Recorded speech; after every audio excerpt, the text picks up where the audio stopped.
My husband got upset when he saw the remittance to my mom was only $670. Look at your mom's account, I told him plainly. My name is Penelope. I'm 42, and I work part-time at a supermarket. I have two sons, Ethan in 8th grade and Leo in 6th grade. My husband, Asher, is 43.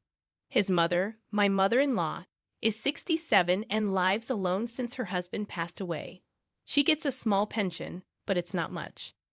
When my father-in-law died, we talked about supporting my mother-in-law since she raised Asher and might need help in the future.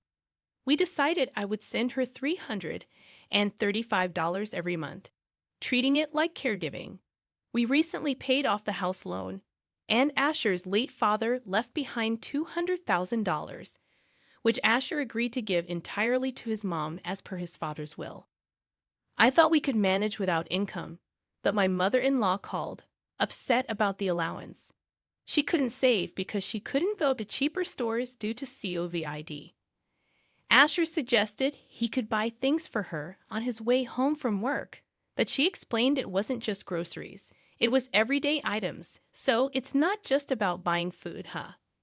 Okay, then I'll go to the specific store for everyday items as well, I said. My mother-in-law exclaimed, honestly, do I have to spell it out this much for you to understand? It's not just everyday items and groceries, is it? Things like hair dye to cover gray hair too. That as well. She shouted, basically saying, please don't make me explain everything. I'm saying that the allowance isn't enough. I'm sorry, Mother. My husband's body language seemed overly apologetic towards his mother over the phone. For now, I'll increase it to $670, he said without consulting me. Huh? $670 is quite a significant amount. I couldn't hide my surprise at the decision made without my consent. Speaking of $670, it's almost like taking all of my part-time job earnings.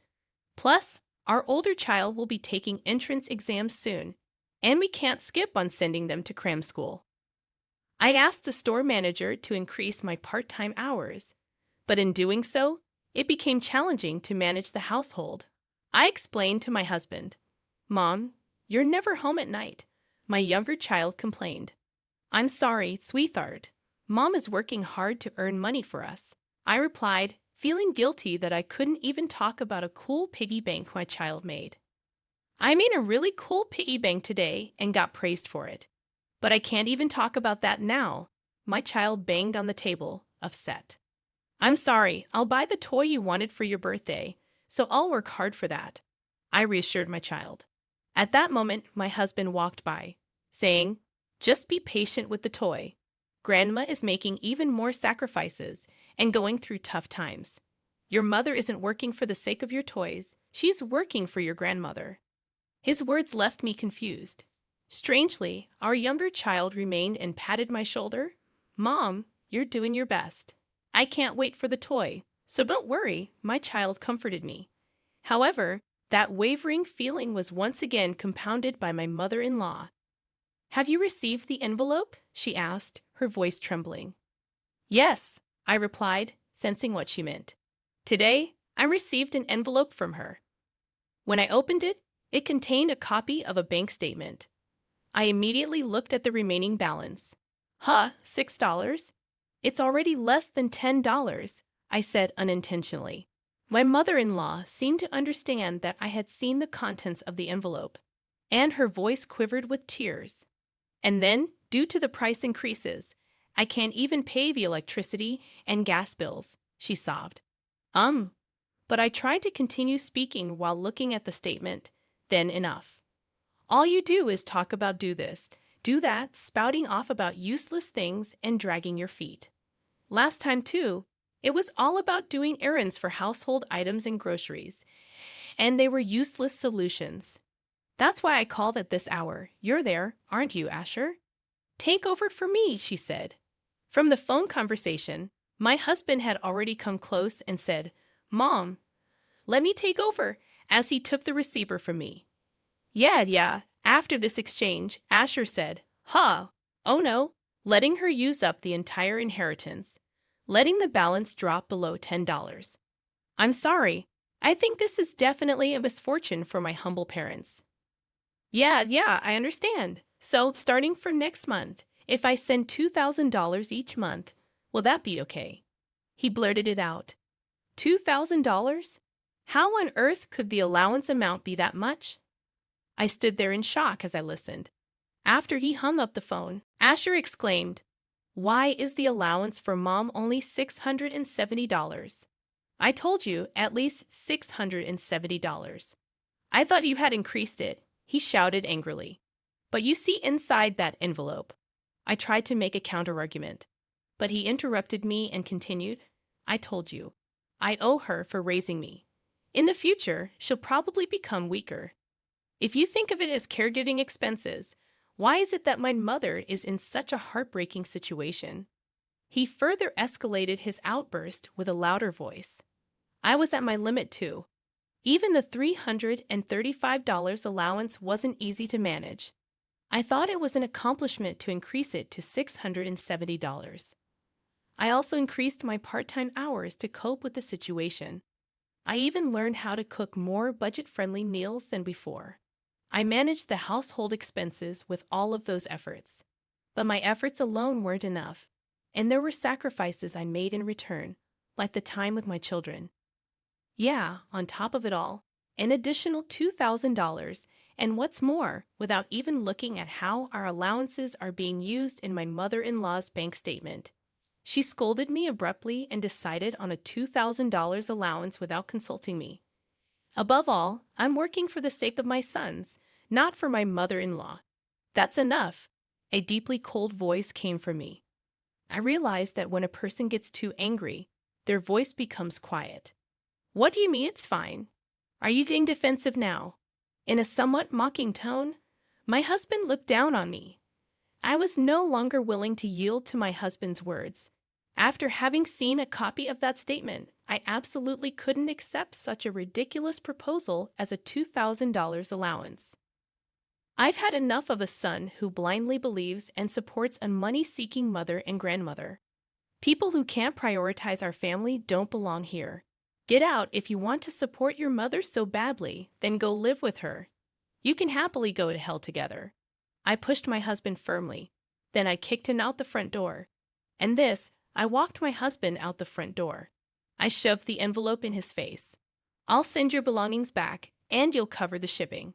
Take a close look at the contents of your mother's bank statement." "Huh?"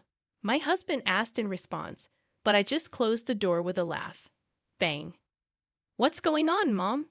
Hearing the commotion, our two children came downstairs. "Well, you two, your father said he wants to spend more money on you. And he asked Grandma to spend more too." I couldn't stand it any longer, so I said to the children, "I see. If you decided this, Mom, it must be for the best for this house." "I'll follow your lead," my older child said. "Well, that toy, I'll wait for it until I'm an adult, no matter how many years it takes, so I'll cheer up," my younger son said to me. "Thank you, my sons."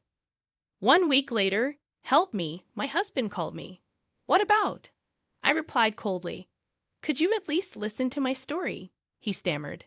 But my husband keeps going, clinging to his speech. I had to stifle my laughter on the phone. "I can't believe that you would believe your mother wholeheartedly and then blur out such an outrageous proposal. I can't believe you're calling me now and wanting to get back together. You really have no idea how praising you are, huh? That's just how you are. You're the type who, in moments like this, says huh and questions everything, oblivious to your own indecisiveness. You casually involve others. When pointed out, you react as if it's unexpected." Well, but I suppose it wouldn't hurt to have one final conversation. I want to deliver those last words in person. It's important for the children, and closure matters. I have agreed to meet with my husband in this house. Oh, and make sure to bring all of your mother's credit card statements. Okay, at that moment, my husband and mother-in-law arrived, their lives in disarray. I'm sure I thought this was going to be an absolute bust. "If you just calmed down and looked at the statement, you'd have figured it out," I said.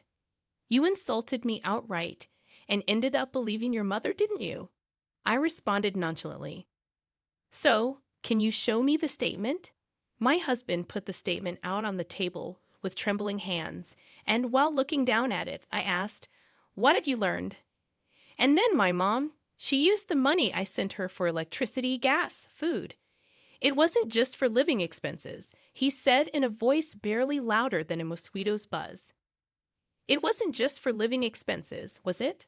Actually, the other purpose was the main one, right? Please say it with your own mouth. She was a member of an escort club. I'll actually get my husband to say it, his withered confession accompanied by my mother-in-law's trembling lips. I was absolutely delighted, and I couldn't help but laugh. That's right. Your mother, whom you believed more than me, was a woman who spent money on male escorts while lying about not being able to pay the increased electricity and gas bills, and came begging to her own son. The statement showed the name of an escort club, Romeo, followed by high-end restaurants and bars. She was spending over $40,000 a month. After a good laugh, I took a sip of cold water to cool down my head and then continued speaking. Even when you're nearly 70 years old, how could you pick a young, handsome guy at an escort club and take him around to all the high-end restaurants? I don't know how she got that way, and how did she end up begging for money at her own son's house? I'm really curious if she ended up addicted or something like that. I scratched at the wound and pride of my mother-in-law. Unexpectedly, my husband spoke. He told me he feels love for the princess who gives him an allowance. He even gives me presents. This made me blow out the water I had been drinking to cool my head. I ended up giggling and laughing. The water had gone to waste. Referring to a 67-year-old as a princess is quite something, isn't it? Well, by uttering words, some people fall for it, like my mother-in-law becoming like a man's personal ATM. So they'll keep saying those words, won't they? However, I took another sip of water. If you're giving an escort guy an allowance, you must be withdrawing a considerable amount, right? It wasn't my mother-in-law who visibly shuddered. Huh. The voice that uttered this was indeed my husband's. I placed a piece of paper on the table. It was a business card with a handwritten message. It was fun meeting you today. I love you. Please request me again. Huh? My husband stared at the business card on the table. I didn't expect to be kicked out of the house all of a sudden. I didn't even tidy up my own room, did I? I found your stuff while I was cleaning up your things. Even the strange money deductions. It all makes sense now, he said. Yes, that's right. So it's not just my fault, my mother-in-law shouted in a loud voice. There was a glass of lemonade in front of her, but she hadn't touched it at all. It might be expected since she had been continuously blamed. However, as the target of blame shifted, she attempted an unexpected turnaround. What? My husband's voice trembled as he reacted to this blow. But because I've been laughed at this much, am I the only one being ridiculous? Isn't that so unfair? No, just wait a minute. You're making me spend this much money, and now you're saying this. That's my line. Asking for money because your allowance isn't enough. I can't believe you're into escort girls too. Like parent, like child.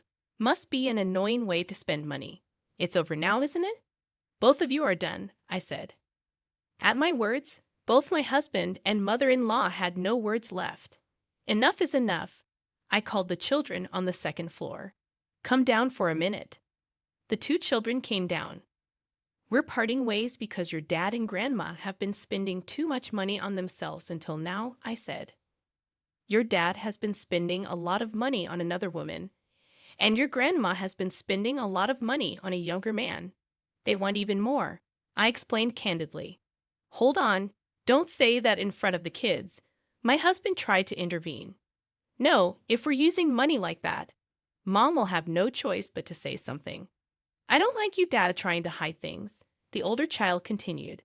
I mean, giving money to other people and then saying there's no money for toys. Don't mess around. I might be okay without toys, but my big brother probably has tutoring fees to pay, the younger one said. That's right, that's right. You see, I want to use the money for your future. Now say goodbye to people who spend their money on strangers, I said. On hearing my words, my older child said, it's goodbye for us too. And my younger child said, I'll learn to do without toys. It's despicable that he spent money on something other than you, Mom. In the end, it was only natural, but I cut ties with both my husband and my mother-in-law. I got a large amount of alimony because of the divorce due to my husband and mother-in-law's spending. On the other hand, my husband and mother-in-law, who had once indulged in frivolous spending, were a regrettable case, and I could anticipate the consequences. They continued to indulge until they hit rock bottom. As a result, it seems they accumulated debts to the extent that they had to let go of the house, even though they have to pay both alimony and child support. What on earth are they doing? Of course, I have no intention of making concessions. I expect them to pay in full. I continued to work part-time after that. We couldn't afford many luxuries, but somehow the three of us managed to lead a decent life. It's modest, but I want to do what I can for the children. I hope to continue living harmoniously with the three of us in the future.